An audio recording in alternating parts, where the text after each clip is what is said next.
جايز ويلكم باك تو ماي شانل. اخيرا النهارده الفيديو المنتظر اللي هكلمكم فيه عن السفريه الجديده، مغامرتنا الجديده مع بعض. قعدت اشوقكم الفيديوهين اللي فاتوا، عمال اقول لكم مش هقول لكم فين مش هقول لكم فين. في ناس بصراحه خمنت صح، في ناس كتير خمنت غلط، واللي خمنوا صح بصراحه هم اللي انا مستغرباهم. انا ما اعرفش هم خمنوا صح على اساس ايه. مفيش اي هند يدي البلد بالذات، يعني ممكن تخمنوا المنطقه اللي البلد فيها، بس انك تختار البلد دي بالذات صعب قوي بصراحه. فاستغربت الناس اللي خمنت صح، برافو عليكم. على العموم هم اللي خمنوا صح بتاع 6 مثلا او 5، يعني وسط 120 ولا حاجه، بس برضه انا فخوره بيهم. طيب، من يوم ما فتحنا القناه دي واحنا سافرنا مع بعض بلاد كتير جدا وقارات كتير جدا، واكتشفنا مع بعض اماكن غريبه، سواء هي اماكن سياحيه او مش سياحيه، دينيه، عادات غريبه، تقاليد غريبه. ومفيش بلد زرناها مع بعض ما فصصتها لكوش، يعني خدتها لكم كده من كل حته فيها اطفال اسمها ايه، من كل بستان زهره. حتى لما رحنا دبي، يعني دبي تعتبر متطوره قوي، ما فيهاش حته الكالتشر قوي دي، مش ظاهره فيها زي البلاد التانيه اللي رحناها مع بعض. حتى لما رحنا دبي اهتميت ان انا اخدكم الاكسبو، غطينا الاكسبو على فيديوهين، تقريبا مفيش بلد ما زرناهاش ما دخلناهاش. وغطينا القريه العالميه على تقريبا 3 4 فيديوهات برضو نفس الكلام. كذا زياره خدتكم القريه العالميه عشان البلاد في كل سنه بتتغير، فكل ما بروح باخدكم القريه العالميه عشان تشوفوا بلاد جديده ونتعرف على ثقافات اكتر. والكلام ده طبعا للناس اللي لسه متابعه القناه جديد، الناس اللي عارفاني من زمان عارفه بالظبط احنا بنقدم ايه وبنتواصل ازاي مع بعض، وقد ايه انا بهتم جدا ان انا اوريكم ثقافات بلاد تانية، لان بجد سبحان الله قد ايه في اختلاف كبير جدا ما بين البلاد وبعضها وثقافات الشعوب وبعضه، مع ان في النهايه الانسان بيبقى واحد ونفس الصفات تقريبا بيعملها، لكن بجد الشعب عن شعب يفرق كتير، التقاليد بتفرق قوي عن بعض. اعتقد اغرب عادات واغرب بلد احنا غطيناها من ناحيه يعني الكالتشر والعادات والتصرفات وكده والسوبر ماركت والكلام ده كله كانت الهند. وما عنديش اي فكره اذا كنت في يوم من الايام هلاقي بلد تغطي الغرابه بتاعت الهند ولا لا، يعني انا اصف انها غريبه. ولكن البلد المره دي هي مش هتغطي على انديا في الغرابه، ولكن هي بعيده اقصى البعد عن اي بلد احنا زرناها مع بعض قبل كده. البلد اللي هنزورها مع بعض المره دي هي كينيا.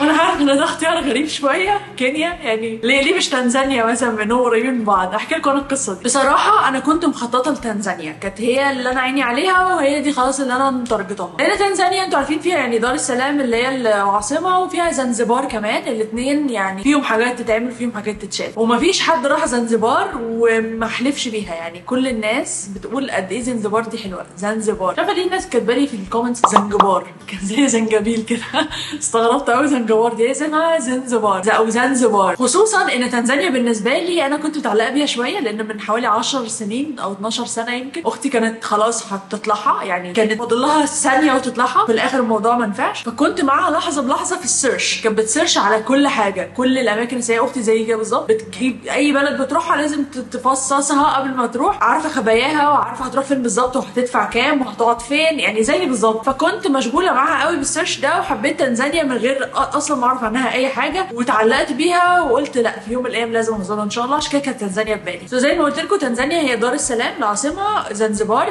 دار السلام فيها حاجات تتعمل انا مش عارفه هي ايه بالظبط، بس هتلاقوا متاحف وماركتس وحاجات كده، يعني ما تعمقتش قوي في السيرش عنها. ولكن زنزبار هي كانت المين تارجت، ان انا عايزه اروح زنزبار، بس تكلم كل الناس تتكلم عن قد ايه هي حلوه. ولكن سيبكم من كل ده، سيبكم من دار السلام وسيبكم من زنزبار وسيبكم من اي حاجه فيها. اكتر حاجه مشهوره بيها البلاد الافريقيه هي الغابات المفتوحه. دي بتبقى عباره عن اراضي خضراء كبيره جدا، غابات يعني، بتركبوا عربيه وبتخشوا جواها من تعدوا البوابه، يعني بيبقى كلها حيوانات سايبه بقى، يعني كده ولا قفاص بقى ولا اي حاجه، لا انتوا ماشيين شايفين بقى اسود وزرافات وغزلان، وطول ما انتوا ماشيين شايفين حيوانات فري في الطبيعه، يعني ما لهمش اي قيود، مفيش اي حاجه تقول لهم يقفوا فين يتصوروا مع الناس لا انتوا اللي دخلتوا وسطيهم. وكذلك طبعا الطيور يعني كل حاجه ممكن تتخيلوها هتلاقوها جوه الغابات المفتوحه دي، اي حاجه ما عدا الحاجات البحريه يعني. ومين فينا وهو صغير ما تاثرش بفيلم افريكانو بتاع احمد السقا، وهو كله كان متصور في افريقيا، وكانوا بيدخلوا الغابات المفتوحه دي ويعالجوا الحيوانات جوه بقى، وكان في شويه اكشن وبتاع. فتقريبا كلنا واحنا صغيرين كان عندنا الحته الصغيره دي، اللي انا نفسي ازور بلد افريقيه عشان اشوف بس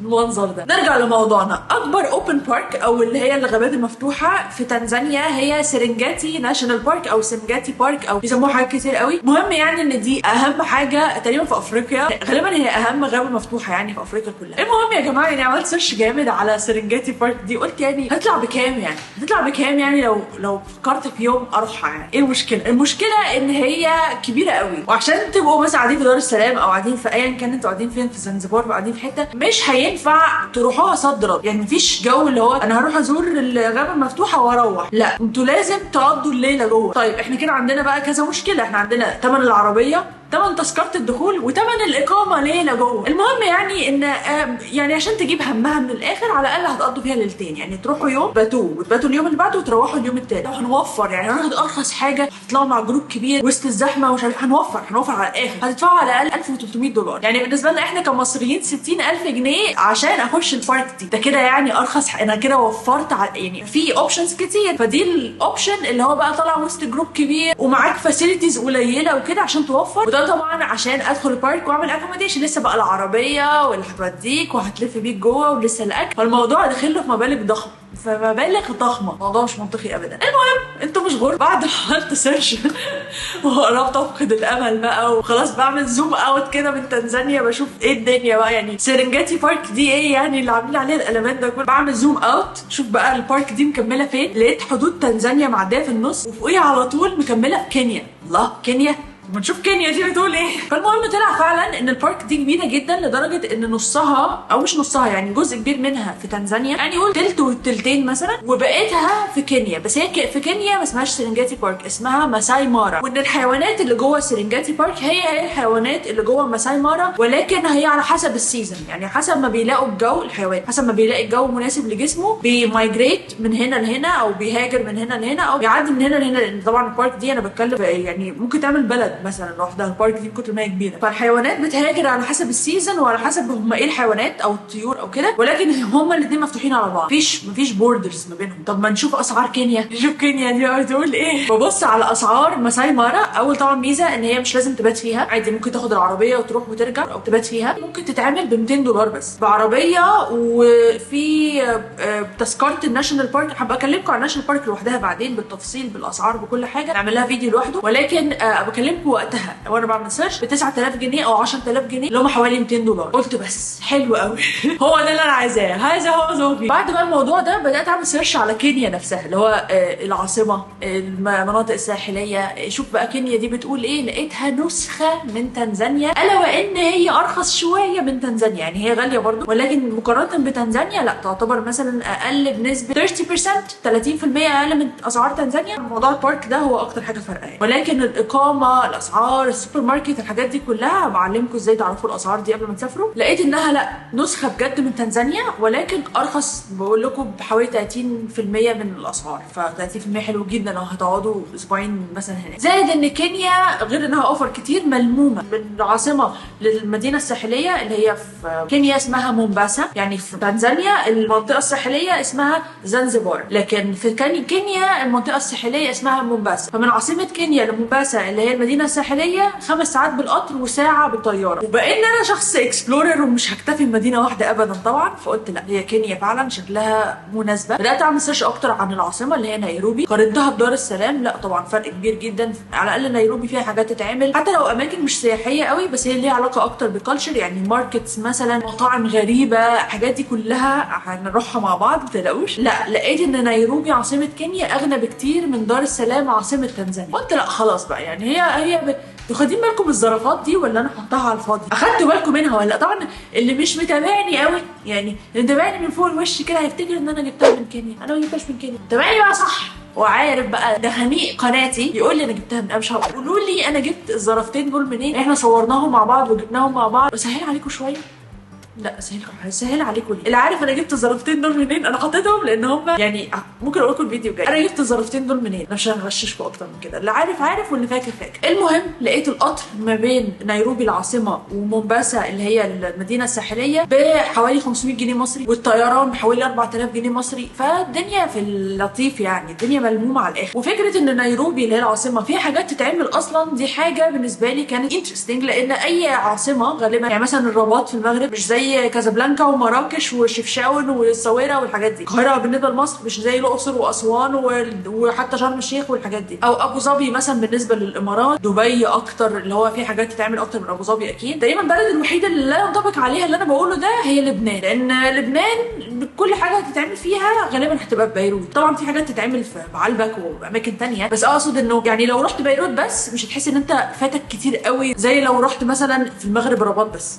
فاهمين قصدي؟ نفسي قوي الف اكتر في لبنان. انا رحت بيروت ورحت جنوب لبنان بس ما طلعتش خالص الشمال، يعني خدت لبنان من نصها لاخرها كده، بس الحته اللي فوق بيروت ما رحتهاش للاسف. ان شاء الله الزياره الجايه. فدايما العاصمه ما بتبقاش الطف حاجه بالنسبه للبلد، تبقى اكتر الناس اللي ساكنه، اكتر المصالح الحكوميه، لكن عمرها ما بتبقى الواو. يعني فكره ان نيروبي فيها حاجات تتعمل وهي العاصمه، فدي حاجه استهوتني جدا بصراحه. لان نسيت اقول لكم حاجه مهمه، ان الناشونال بارك او الاوبن بارك بتاع كينيا هي اصلا موجوده في نيروبي، عشان كده سهل انكم تروحوا وترجعوا، مش زي تنزانيا سرنجاتي بارك دي محتاجين رحله وتباتوا هناك. لا، في كينيا عادي ان انتوا تبقوا موجودين في العاصمه، تاخدوا العربيه تروحوا البارك وترجعوا، يعني دي حاجه سهله جدا. المهم بيزد اون كل الكلام اللي انا قلته ده، عشان كده انا اخترت كينيا مش تنزانيا. نيجي بقى في اللي ما بعد الاختيار. بصراحه اجراءات السفر لكينيا كانت سهله جدا، اقول لكم في السريع. كل الناس بتقول ان فيزا كينيا اونلاين، انا مش عارفه اجيبها ازاي. كلمت السفاره بقول لهم ازاي اقدم على الفيزا. قلت الحركه دي، بيقول لك عايزين تعرفوا الشخص ده مواليد التسعينات فيما قبل او مواليد التسعينات فيما بعد، قولوا له عامل نفسك بترد على التليفون. لو عمل كده يبقى هو مواليد التسعينات فيما قبل، لو هو مولود بعد التسعينات هيرد كده. عشان زمان كانت السماعه شكلها كده ودلوقتي الموبايل. المهم كلمت السفاره، ما علينا، كلمت السفاره الو، سالتهم ازاي اقدم على الفيزا وكل الكلام ده، ادوني لينك لويب سايت هسيبه لكم على الشاشه وفي الديسكربشن وفي الكومنتس وفي كل حته انتوا عايزينها، بتدوسوا عليه وبتخشوا تعملوا ابلاي على الفيزا. الفيزا ثمنها $50 ولازم تطعيمات معينه تاخدوها معاكم. هو حاجه اسمها يالو كارد او الكارت الاصفر او الباسبور الاصفر، بيسموه حاجات كتير بس هو الكارت الاصفر يعني يالو كارد. هو بيبقى قد الباسبور تقريبا، الباسبور اهو واليالو كارد اهو، هو تقريبا بيبقى قد الباسبور، وده بيكون جواه التطعيمات اللي انتوا واخدينها عشان الدول الافريقيه او اي دوله عامه بتحتاج جو التطعيمات ده. وانا التطعيمات اللي انا اخدتها اتكتبت لي في البتاع في اليالو كارد ده، عشان لما اسافر يبقوا عارفين انه انا اخدت التطعيم المطلوب في البلد. وزي ما قلت لكم هو تقريبا حجم الباسبور، دايما مشوهم كده مع بعض كده، سلموهم عند اي مكتب بتعدوا عليه بتسلموهم دايما مع بعض. وعلى فكره الكارت الاصفر ده بتاخدوه وقتها وانتوا واقفين، يعني في لحظتها بتاخدوه، مش بتستنوا عليه كذا يوم او حاجه، بتطعموا وبتاخدوه وبتمشوا. المهم كل بلد افريقيه حسب ما سالنا الراجل، يعني شفنا على السيستم وكل الكلام ده، بيبقى لها تطعيمات معينه محتاجه انها تتاخد. طيب ايه هي بقى التطعيمات اصلا اللي محتاجينها في كينيا؟ هم 3: كوليرا، الحمى الصفراء، والملاريا. مكتب الصحه، مكتب الصحه يا جماعه بجد يعني صدمه، يعني هم ما اسموش مكتب صحه، مش اسمه ايه المكان اللي فيه التطعيمات ده، بس بجد بشع. يعني اصل مش مصريين بس اللي بيخشوه، هو اي اجنبي او اي انسان في الدنيا مسافر من مصر لاي بلد افريقيه هيروح وهياخد التطعيمات دي. فمنظر بجد والله العظيم. انا كان ناقص لي اشوف واحده مثلا ماسكه غسيل وقاعده بتغسل، والله ده المنظر الوحيد كان فاضل. بجد محتاجين ياخدوا بالهم قوي، لان هم ليتلي بقوا بيطوروا قوي المصالح الحكوميه وبيطلعوا بقى بالارقام ومش عارف ايه والكلام ده، لكن بجد لا، المكان ده بالذات انا اتصدمت من المنظر. كوليرا، الحمى الصفراء، والملاريا. الملاريا دي قراص بتاخدوها ليله السفر، وطول ما انتوا قاعدين هناك كل يوم تاخدوا قرص بيدوه لكم انتوا واقفين، يعني ب 10 جنيه او حاجه من الصيدليه وببلاش من مكتب الصحه. اما بالنسبه للكوليرا والحمى الصفراء فده موضوع تاني. الحمى الصفراء بتبقى حقنه وانتوا واقفين عند الركن. كوليرا بيدوها لكم في حاجه زي امبول، بتفضوه بتشربوه، طعمه بجد صعب قوي بصراحه، ولو مش هينفع تاخدوه في ساعتها لاي سبب من الاسباب لازم يفضل في تلج والدخنه، علشان نحطه في تلج. ودخلنا صيدليه عشان نستاذنهم يدونا تلج وبتاع، عشان كان لازم نحافظ عليه ساقع وسط التلج لحد الميعاد اللي ينفع نشربه فيه. في ناس بتسخن بعدها، في ناس بتتعب، فحاولوا تاخدوها قبل السفر باسبوع مثلا او 10 ايام، عشان لو حصل من جسمكم اي رياكشن ما ياثرش على السفريه وتحسوا انتوا مش قادرين تسافروا اصلا. وده اللي انا عملته، بس الحمد لله ما حصليش اي حاجه، ولا حسيت بتعب ولا سخونيه ولا اي حاجه. بس في ناس بيحصل لها ده، في ناس على الاقل بتهمد، يعني تحس ان هي مهمده كده. انا الحمد لله ما حصليش اي حاجه، ولكن من باب الاحتياط، لان شفت ناس كتير نصحت بده برده، قلت لا هاخدها قبلها بحبه عشان لو حصل حاجه لا اعرف اسافر. جه بقى الوقت ان انا اقدم على الفيزا. ده مش مرتبط بده، يعني الكارت الاصفر ده مش مرتبط خالص بالفيزا، ولكن الفيزا مرتبطه للاسف بالبوكينج بتاع الاوتيلات ومرتبط بالطيران. حاولت اعمل الفيزا من غير ما اكون حاجزه ولا طيران، لان مش ضامنه هاخدها ولا لا، فما كنتش حاجزه لا طيران ولا اوتيل. ولكن للاسف وانتوا بتقدموا بيسالوكوا على البيانات دي وبيسالوكوا ليه مسافرين. الابلكيشن سهل قوي، يعني مش معقده ولا بيطلبوا منكم طلبات صعبه ولا بنك ستيتمنت بقى والكلام الرزل ده، ان هم يطلبوا منكم حساب بالبنك والكلام ده. لا، الموضوع سهل قوي. هو طيران، حجز طيران، حجز اوتيل، صوره شخصيه، وكام كام حاجه بيانات كده، بيسالوكوا انتوا اتسجنتوا قبل كده، مش عارفه ايه الكلام اللي هو بيبقى كده ده، والايميل والرقم التليفون وال$50 بتدفعوا بالكارت، بالكريدت كارد او ديبت كارد، بس غالبا كريدت لان هو بالدولار يعني، عشان في مصر خلاص ما بقاش ينفع نستعمل ديبت في العملات الاجنبيه، معرفش ليه، فلازم كريدت كارد. بتدفعوا $50 وبتستنوا 72 ساعه. انا جات لي بعد 72 ساعه، في ناس بتوصل لها بعد يوم او يومين، انا جات لي بعد 3 ايام. بتوصل لكم الفيزا على الايميل، بتطبعوها وهي دي خلاص بتمشوا بيها بعد كده. انا بقى في ال3 ايام دول بتوع ان انا مستنيه الفيزا تطلع، رحت عملت موضوع الحمى الصفراء. بالنسبه للطيران كان عندي 2 اوبشنز، يا اما اسافر على مصر للطيران دايركت من مصر القاهره لنيروبي على طول، او ان انا اخد ترانزيت في اثيوبيا وبعدين اروح كينيا. والفرق ما بين التذكرتين كان 5000 جنيه الناحيه الواحده يعني، فحسيت ان هو فرق يستاهل بصراحه ان الواحد يوفر 10000 جنيه. المشكله ما في اثيوبيا ترانزيت شويه يعني ما فيهاش حاجه. سعر التذكره كان تقريبا 19000 او 18000 رايح جاي من القاهره لنيروبي. بس كده حجزت الطيران، خدت الفيزا، معايا الكارت الاصفر، كل حاجه تمام وجاهزه. حضرت الشنطه، طبعا انا عملت فيديوهات كتير جدا قبل كده عن تحضير الشنطه، ازاي الواحد يبقى مسافر بكل حاجه ومع ذلك مش واخد معاه حاجات كتير ميبقاش ناقصه حاجه، في نفس الوقت الشنطه مش تقيله، معاكم سبيس ان انتوا ترجعوا بشوبينج وحاجات يعني من البلد اللي انتوا هتزوروها. عملت فيديوهات كتير قوي عن الباكينج، مش هعمل لكم فيديو عن الباكينج المره دي، فيديو جاي دايركتلي على طول هيبقى السفر، ان احنا خلاص في المطار. متحمسه جدا جدا لمحتوى كينيا، يعني حاسه ان احنا يعني كل اللي فاتكم واللي جايكم كينيا بجد من الكونتنت اللي انا متحمسه له جدا جدا جدا، وحاسه ان هو مش موجود قوي على اليوتيوب وسطنا احنا كعرب. في يوتيوبرز سافروها بس يعني التغطيه مختلفه شويه فاحنا هنغطيها مع بعض بطريقتنا، دخانيق والزخانيق والتفاصيل، وانتوا عارفين يعني الفيديوهات بتاعتي بتبقى عامله ازاي. متحمسه قوي قوي قوي للمحتوى اللي جاي. شكرا ان انتوا اتفرجتوا على الفيديو، ما تنسوش تعملوا لايك وشير وسبسكرايب، وتكتبوا في الكومنتس حابين تشوفوا ايه الفيديوهات اللي جايه. وهستناكم على انستجرام، فيسبوك، تيك توك وسناب شات، كله بنفس اسم القناه نونز واي. اشوفكم الفيديو الجاي عشان نبدا محتوى كينيا ان شاء الله. باي باي.